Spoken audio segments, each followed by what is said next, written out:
जय हिंद दोस्तों, नमस्कार दोस्तों। मैं रवि प्रताप सिंह एक बार फिर आया हूं आपके सामने संसार के भूगोल की क्लास लेकर। और आज हम पढ़ने वाले हैं मेरे दोस्तों अंतर्जात बल के अंतर्गत दूसरी क्लास। इससे पहले मैं एक क्लास ले चुका हूं अंतर्जात बल के अंतर्गत, और उसका नीचे डिस्क्रिप्शन में मैंने लिंक दे रखा है, आप वहां से डायरेक्ट उसको देख सकते हैं। और मेरे दोस्तों इसमें जो है अंतर्जात बल में हमने पिछली कक्षा में जो पढ़ा था, हमने पढ़ा था आकस्मिक संचलन और दीर्घकालिक संचलन। और दीर्घकालिक संचलन या पटल विरूपणकारी बल, और पटल विरूपणकारी बल में हमने पढ़ा था मेरे दोस्तों महादेशीय संचलन। और महादेशीय संचलन के बाद हमने पढ़ा था मेरे दोस्तों पर्वतीय संचलन। और पर्वतीय संचलन में हमने दो प्रकार से पढ़े थे बल लगते थे, एक तो भ्रंश बनते थे और दूसरा बलन बनते थे। तो मेरे दोस्तों पिछली कक्षा में हमने जो पढ़ा था बलन के अंतर्गत हमने बलन कितने प्रकार के होते हैं और उनके प्रकार बताएं, और साथ ही उसका उदाहरण दिया है एक एक पर्वत का।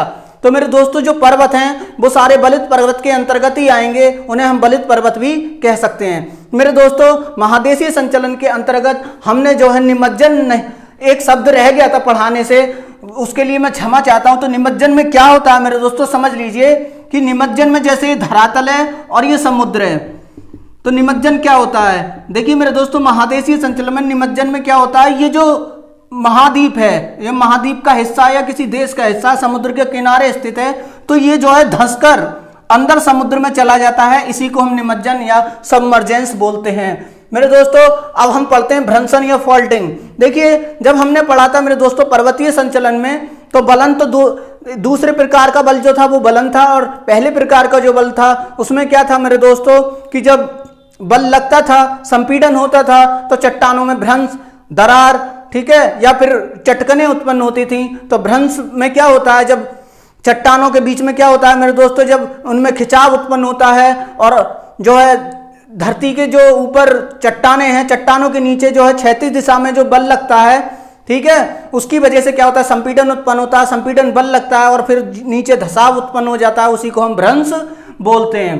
देखिए भ्रंश भी कई प्रकार के होते हैं। देखिए सामान्य भ्रंश या नॉर्मल फॉल्ट। मेरे दोस्तों नॉर्मल फॉल्ट में क्या होता है आइए समझ लेते हैं। मान लीजिए ये कोई महाद्वीप है, देखिए मैं बनाता हूं, मान लीजिए ये कोई महाद्वीप की चट्टान है या किसी देश की चट्टान है।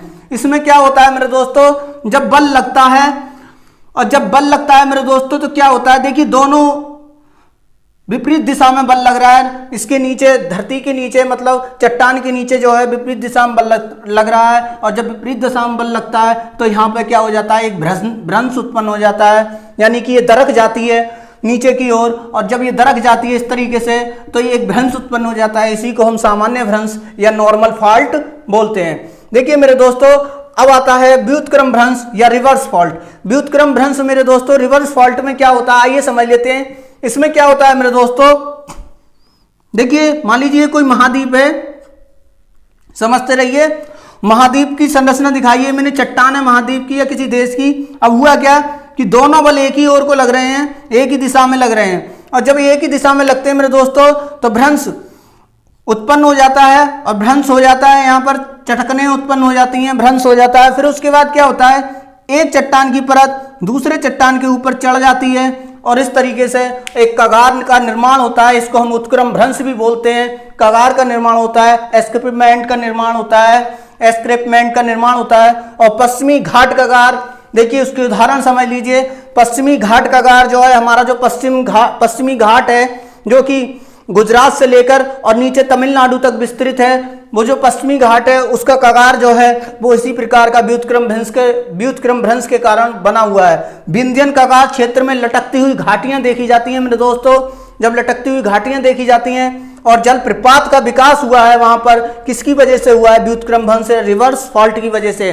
रिवर्स फॉल्ट में क्या बताया मैंने कि ये चट्टान है, और जब दोनों एक ही दिशा में, देखिए विपरीत दिशा में बल लग रहे हैं, एक इधर से लग रहा है एक इधर से लग रहा है, और जब लग रहा है तो फिर क्या हुआ, भ्रंश उत्पन्न हो गया, और फिर एक चट्टान दूसरी चट्टान के ऊपर चढ़ गई, और इस तरीके से एक कगार का निर्माण हो गया। देखिए समझ लीजिए, ठीक। अब उसके बाद क्या है, देखिए मेरी, इससे क्या होता है मेरे दोस्तों, धरातलीय विस्तार घट जाता है।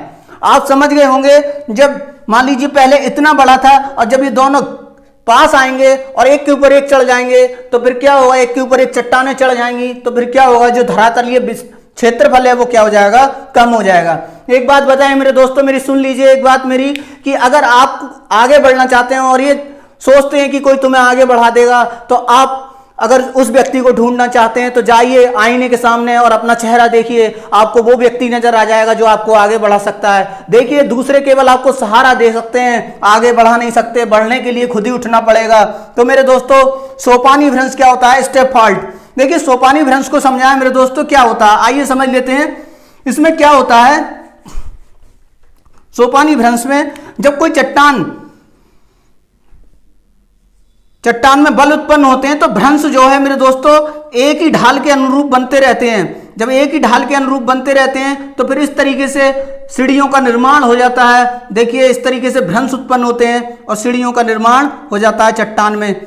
देखिए ये भ्रंश उत्पन्न हो गए यहां पर और ये चट्टानों का निर्माण हो गया, ठीक, और सीढ़ी जैसी रचना बन जाती है। इसी को हम सोपानी भ्रंश या स्टेप फॉल्ट बोलते हैं और ये सभी एक ही दिशा में होते हैं भ्रंश इस तरीके से मेरे दोस्तों, और इसी को हम सीढ़ीदार भ्रंश भी बोलते हैं। इसको क्या बोलते हैं मेरे दोस्तों? सीढ़ीदार भ्रंश भी बोलते हैं। तो आइए मेरे दोस्तों अब पढ़ते हैं हम भ्रंश के कारण जो पृथ्वी की संरचना, पृथ्वी की सतह पर बनने वाले अनेक प्रकार की भूगर्भीय संरचनाओं को जानते हैं जो कि भ्रंश के कारण बनती हैं। आइए दोस्तों देखिए दोस्तों अब पढ़ लेते हैं हम भ्रंश द्वारा निर्मित भू आकृतियां। मैंने अभी बोला भूगर्भीय आकृतियां नहीं है, ये भ्रंश द्वारा निर्मित धरती के ऊपर जो हमें दिखाई देती हैं वो आकृतियां हैं जिनको हम भू आकृतियां बोलते हैं। देखिए मेरे दोस्तों इसमें कौन कौन सी आकृति बनती है? रैंप घाटी बनती है, भ्रंश घाटी बनती है और भ्रंशोत पर्वत बनते हैं और हौस्त पर्वत बनते हैं। इनको जान लेते हैं ये कैसे कैसे बनते हैं। देखिए मेरे दोस्तों रैंप घाटी में क्या होता है आइए समझ लेते हैं। मान लीजिए ये क्या है, एक धरातल है या चट्टान है। अब इसको हम जानते हैं, देखिए इसमें क्या होता है, मैंने बताया कि जब क्षैतिज बल लगते हैं धरातल के नीचे और जब संपीडनात्मक बल लगता है तब क्या होता है कि जो बीच का भाग है, मान लीजिए ये बीच का भाग है, इतना भाग तो यथावत रहा, लेकिन संपीडन के कारण इधर वाली चट्टान ये भी उठ गई और इधर वाली चट्टान भी उठ गई ऊपर, और जो बीच में जो घाटी बनी है मेरी दोस्तों, ये वाली जो घाटी है ये तो स्थान वैसे का वैसे ही, लेकिन दोनों तरफ से चट्टानें उठ गई हैं और बीच में एक घाटी बन गई है। इसको हम रैंप घाटी या रैंप वैली बोलते हैं। अब देखिए मेरे दोस्तों अब भ्रंश घाटी या रिफ्ट वैली क्या होती है इसको भी समझ लेते हैं। भ्रंश घाटी या रिफ्ट वैली, देखिए मेरे दोस्तों भ्रंश घाटी या रिफ्ट वैली में क्या होता है, मान लीजिए ये चट्टान है, समझ लीजिए ये चट्टान है और इस पर क्या लग रहा है, इस पर जो है संपीडनात्मक बल लग रहा है और जो है विपरीत दिशाओं में दोनों बल लग रहे हैं। देखिए और जब संपीड़न उत्पन्न होगा, किसमें, चट्टानों में संपीड़न उत्पन्न होगा तो ये बीच का भाग है ये नीचे दरक जाएगा और भ्रंश उत्पन्न हो जाएगा और भ्रंश नीचे दरक जाएगा, भ्रंश उत्पन्न हो जाएगा इस तरीके से। अब ये जो घाटी बन गई मेरे दोस्तों बीच वाली, ये जो घाटी है ये वाली, ये घाटी है भ्रंश घाटी या रिफ्ट वैली। इसमें क्या होता है मैंने बताया, बीच का भाग नीचे धंस चुका है, नीचे क्या बन गई घाटी, और दोनों जो है दोनों तरफ की चट्टानें जो हैं अपने लेवल में हैं, वैसे की वैसी हैं, लेकिन बीच का भाग संपीड़न के कारण जब विपरीत बल लगे मेरे दोस्तों तो नीचे धंस गया, और जी नीचे धंस गया, नीचे धंसा हुआ बीच का जो भाग धंसा हुआ है उसी को भ्रंश घाटी या रिफ्ट वैली बोलते हैं। देखिए इसको जर्मन भाषा में ग्रेबेन भी बोलते हैं, इसको द्रोणी भी कहा जाता है। और पूर्वी अफ्रीका में देखिए एक महान भ्रंश घाटी है, पूर्वी अफ्रीका में एक महान भ्रंश घाटी है। एक ग्रेगरी हुए हैं भूगर्भ शास्त्री, उन्होंने उसको देखा, उस महान भ्रंश घाटी को देखा तो सबसे पहली बार भ्रंश घाटी शब्द का प्रयोग उन्होंने किया। ग्रेगरी वैज्ञानिक थे यानी भूगर्भ शास्त्री थे। अब देखिए भ्रंशोत पर्वत क्या होता है, ब्लॉक माउंटेन क्या होता है, आइए इसको जान लेते हैं मेरे दोस्तों। देखिए इसमें क्या होता है समझ लीजिए। देखिए ये चट्टान है,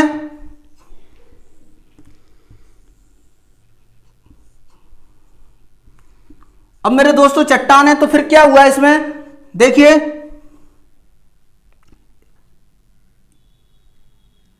ये और ये भाग दोनों नीचे दरक चुके हैं। देखिए और बीच का भाग जो है वो ऊपर वैसे का वैसा ही है, ये इतना भाग वैसे का वैसे ही दिखाई देगा, लेकिन ये वाले भाग जो है संपीडनात्मक बल के कारण ये चट्टानें जो हैं नीचे की ओर दरक गई और ये यहाँ पर आ गई मान लीजिए, तो इस तरीके से ये जो उठा हुआ भाग दिखाई देगा मेरे दोस्तों, ये दोनों तरफ की बीच की जो चट्टानें हैं, दोनों तरफ की जो साइडों वाली चट्टानें हैं वो तो नीचे दरक गई हैं, लेकिन जो बीच का भाग है वो वैसे का वैसे ही नजर आ रहा है। ठीक, क्योंकि दोनों साइडें इसकी दरक चुकी हैं, नीचे धंस चुकी हैं, और इस तरीके से जो बीच का भाग उठा हुआ नजर आता है इसको हम ब्लॉक माउंटेन यानी भ्रंशोत पर्वत भी कहते हैं। अब आप समझ गए होंगे भ्रंशोत पर्वत क्या होते हैं। अब देखिए, अब समझते हैं मेरे दोस्तों हौस्ट पर्वत क्या होता है। देखिए हौस्ट पर्वत में क्या होता है जान लीजिए। इसमें क्या होता है मेरे दोस्तों हौस्ट पर्वत में, जैसे ये मान लीजिए कोई चट्टान है।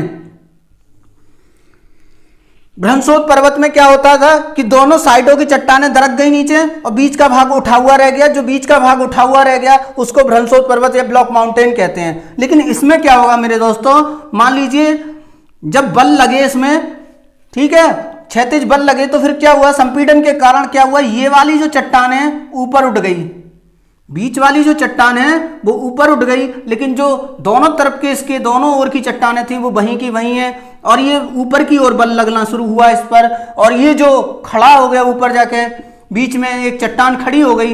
इस चट्टान को हम हौस्ट पर्वत या हौस्ट माउंटेन बोलते हैं। ठीक है, ये कौन सा है, हौस्ट पर्वत। ठीक है मेरे दोस्तों, हौस्ट पर्वत बोलते हैं इसको। तो अब आइए मेरे दोस्तों अब जान लेते हैं भ्रंश घाटी के उदाहरण और भ्रंशोत पर्वत के उदाहरण और हौस्ट पर्वत के उदाहरण। आइए दोस्तों जान लेते हैं इनके उदाहरण।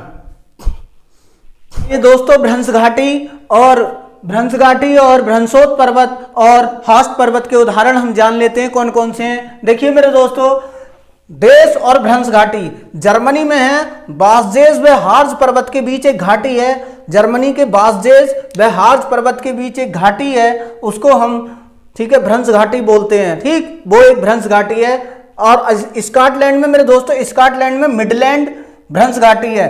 कौन सी, क्या नाम है, स्कॉटलैंड में मिडलैंड भ्रंश घाटी है। अफगानिस्तान में मेरे दोस्तों